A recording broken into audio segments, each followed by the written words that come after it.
Welcome. Today we're going to learn Parshas Kedoshim.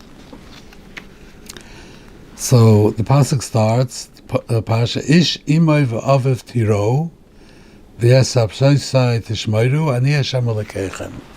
So here's the mitzvah of Yira. There's two mitzvahs. There's the mitzvah of kabed savicha v'simecha. You have to honor your parents, and this is a mitzvah of Yira, which means you have to fear, meaning respect.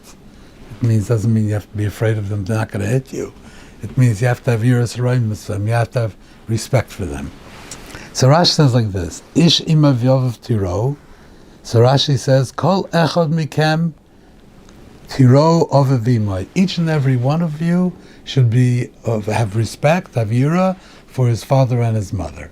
So what does it mean, Kol echad mikem? What does that mean, first of all, yira? So Rashi says later, Eza Moira, what's called Moira? L'yeshiv b'mkaymai, you don't sit in the seat. V'lidaber b'mkaymai, you shouldn't speak in front of him. V'liyister es dvorov, and you shouldn't contradict him. This is how Yira is expressed.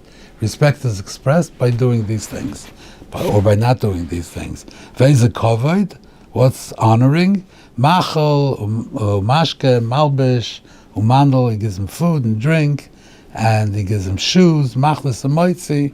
He brings them, he takes them. That's how you honor your father. So over here, Rashi says there's a mitzvah, Kol echad mekem tiro avivimai. Every person is mechuyev to have yira for his father and mother. So Rashi is being medayik because it says here, Ish aviv imay v'av tiro, and it doesn't say by kibud avim, doesn't say ish avivimay techabdu.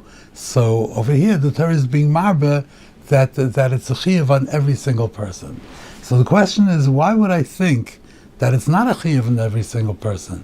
Why not?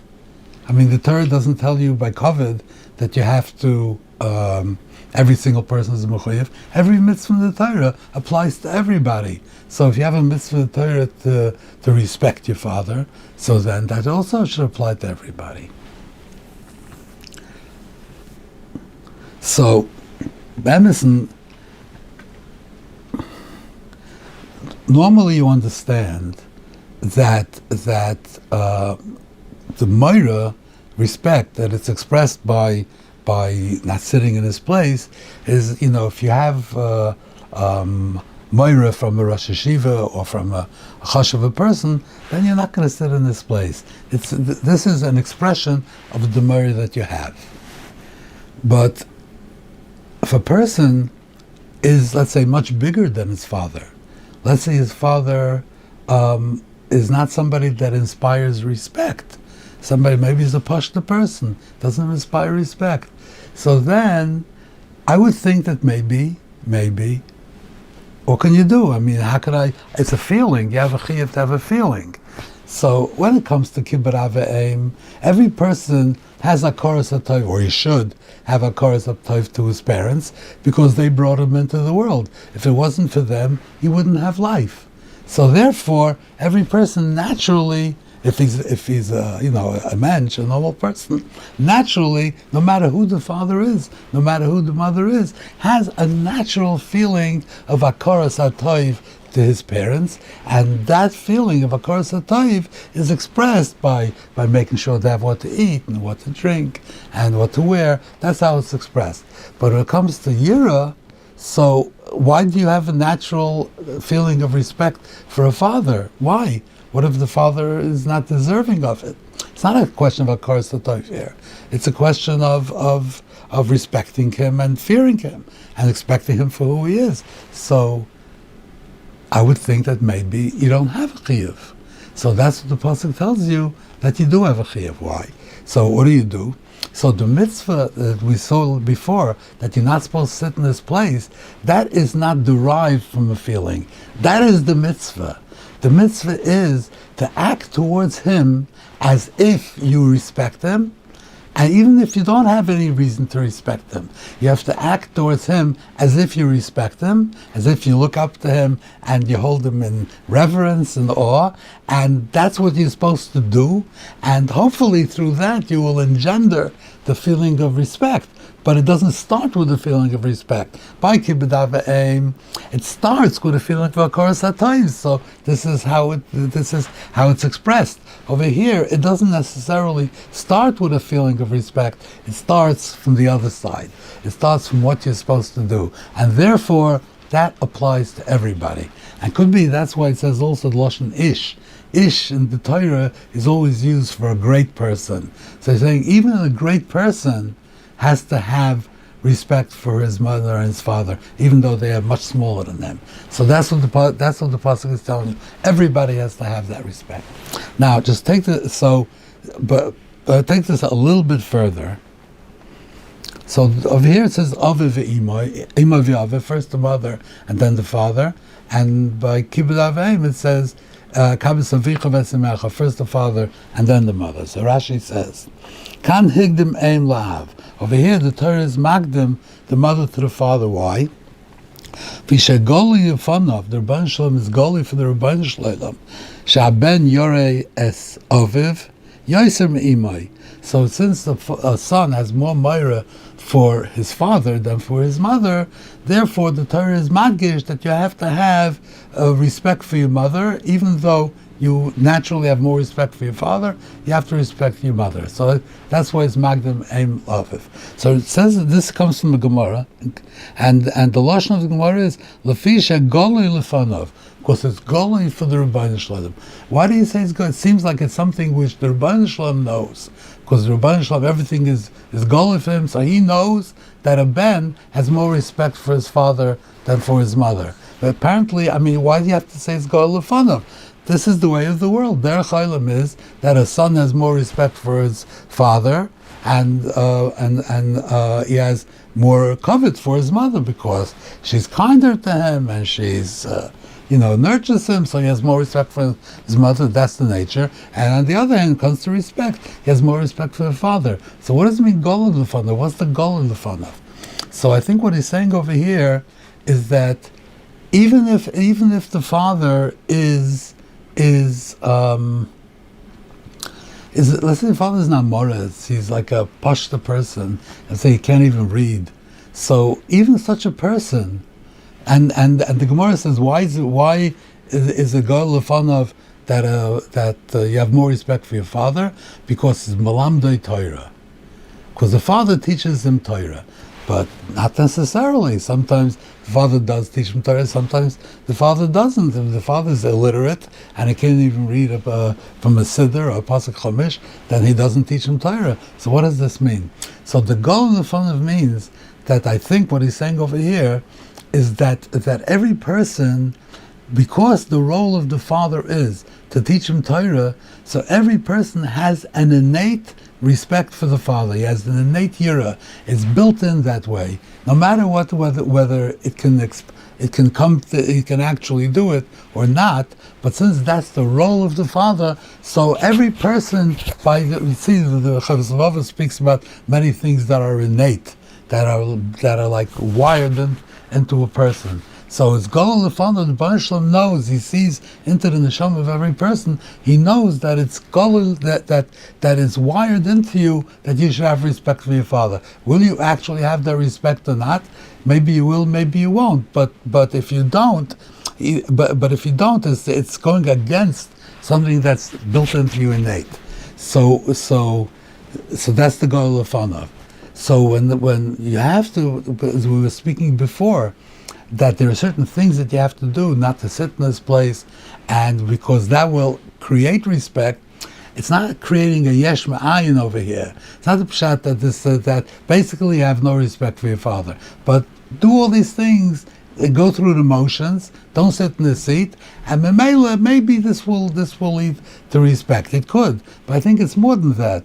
That since a person has an innate respect for a father, so therefore when he does these things, when he doesn't sit there, then that will bring out that innate respect for the father, and then he would have that respect b'poil. But it all starts.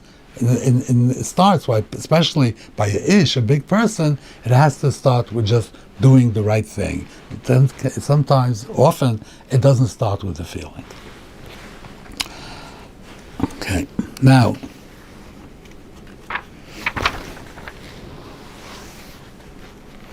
Okay. Right in the Parsha it says, "V'ahavta l'reacha k'moicha, ani Hashem." So, I just wanted to say over Gemara, which I think, like everybody knows the Gemara. It's like one of the most famous Gemaras. I'll say it over anyway. So the Gemara says like this: Ma'aseh b'nochri echad shebo lefnei Shammai. A guy came to Shammai and he told him, Gerani, amanash lamdei kol Torah kula k'shani yomed al regal achas. He said, teach me, I want to become a ger, but on the condition that you teach me the entire Torah while I'm standing on one leg. So, Shammai did not appreciate that. So the chafai, be'amas habinyan shabiyada, he took like a brick, or I think that's like kind of a thing, and he chased him away. Bolefnei Hillel, he came to Hillel, Gairei. So he accepted him, he says, Magairim. So he said to him, he has to teach him Kol Torah Kula. So he said, Daloch Sani lechavrach lo yisavid. What's hateful to you, don't do to somebody else. Zuhi Kol Torah Kula, this is the whole Torah. V'idach pirushahu, everything else is a pirush, zul gemar, go learn. So what does this mean? That the whole Torah is of V'ahavta l'reacha k'moicha, and everything else is a pirush. There are so many things. I mean, there are many things that are bil l'chavera in the Torah. You shouldn't don't steal, because if you love another person like yourself, you're not going to hurt him by stealing his money or things like that. Don't hit him or lend him money but there are many things that are related to V'ahavta l'reacha k'moicha. But there are numerous mitzvahs in the Torah that have nothing at all to do with V'ahavta l'reacha k'moicha. So what does he mean to say that you should be Mekayim V'ahavta l'reacha k'moicha? He's expressing it to him, by the way, he'll express it not the way the Torah says. The Torah says V'ahavta l'reacha k'moicha, that you should love the positive way. You should love somebody else as you love yourself. And he expressed it to this guy in the reverse, that if something you don't want done to you, don't do somebody else. But basically, that's the same thing. So all those other mitzvahs that have nothing to do with the V'ahavta l'reacha k'moicha, how could you say that Zul Gemara learned the rest of the Torah and it's all a pirush on V'ahavta l'reacha k'moicha? What's the pshat of that? So Bemison, V'ahavta l'reacha k'moicha is the Ramban says it's a hafloga. It's like an exaggeration. How can a person love another person as he loves himself? A person is mostly into himself. Why be able to love a person mamish like he loves himself? Really an amazing thing. So what exactly is the pshat in this? So I think that we spoke a few times about a person is murkiv. He's a hybrid of a neshama and a guf. Neshama is the ruach, the person's neshama, is ruchnius, and the guf is the material side. The person, the reason why we understand that it's come impossible to love a person the way you love yourself is because of the guf, because of the chaimer, because of your taivas, because of your negiyas, because of all your pniyas, all these things that what you need, you're in competition with other people. Whatever that one has, then you don't have it. It's all, everything is coming from the guf, everything from the chaimer, everything that the reason why, what separates one person from another and gives you preference over another person is all coming from the guf. The neshama is the chilek l'kama mal, and if a person is a pure neshama, then it's really there's no negiyas over there. I mean, I could love another person like myself. If it's only mitzad neshama, what's the difference? It's all, everything's for the Rabbeinu Shleilam. It's all Shem Shemayim. There's no difference between somebody else and myself, and it's all from the ruchnias. There's no tzrachim, no pniyas, no negiyas, nothing. It's all from the neshama. So the problem with V'ahavta l'reacha k'moicha comes because the chaimer interferes with the ability of the neshama to love another person. So what Hillel is telling him like this: you know what the Torah is about? The Torah is about the hisgabrus of neshama over the guf. That's what the Torah is about. The Torah, when you learn the Torah elevates you. It makes your neshama dominant. It makes the neshama powerful, and it limits the koyach of the guf. The more Torah you learn, the more mitzvahs you perform, everything is mechazik the neshama. It becomes stronger over the guf.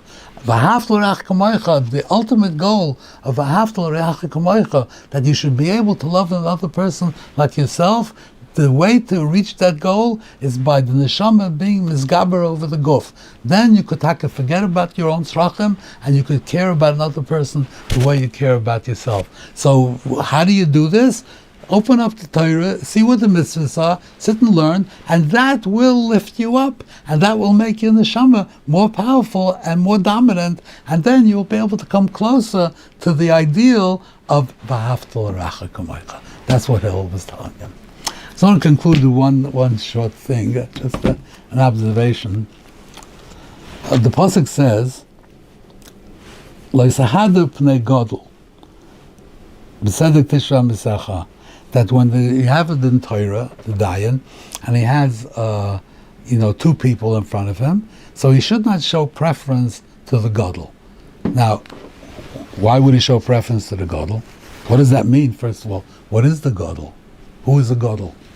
So Rashi says, Shloitaimer Asher Uzed. This person, he's a wealthy person. He's a prominent member of society. Ben Gedolim Huzeh. He's the son of Rebbes and Rosh Hashivas. How could I be mevayishim? How could I be? I have to pass for him. That's what I would think. That maybe that maybe you should think that way. Or you're allowed to think that way. So the pasuk tells you, "Let's have the pnei gadol."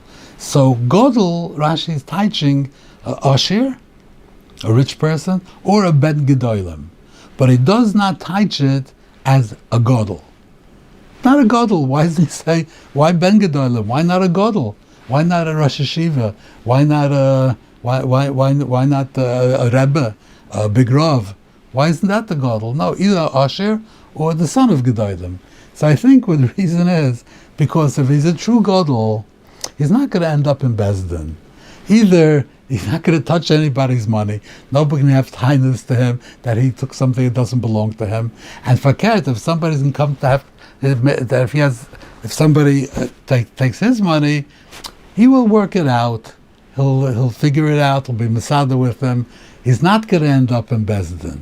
So who's going to end up in Bezdin? Either the big Gevir is going to end up in Bezdin, or the son of this Gadol. Yeah, the sons of Gedolim do end up in Bezdin, but the Gedolim usually don't.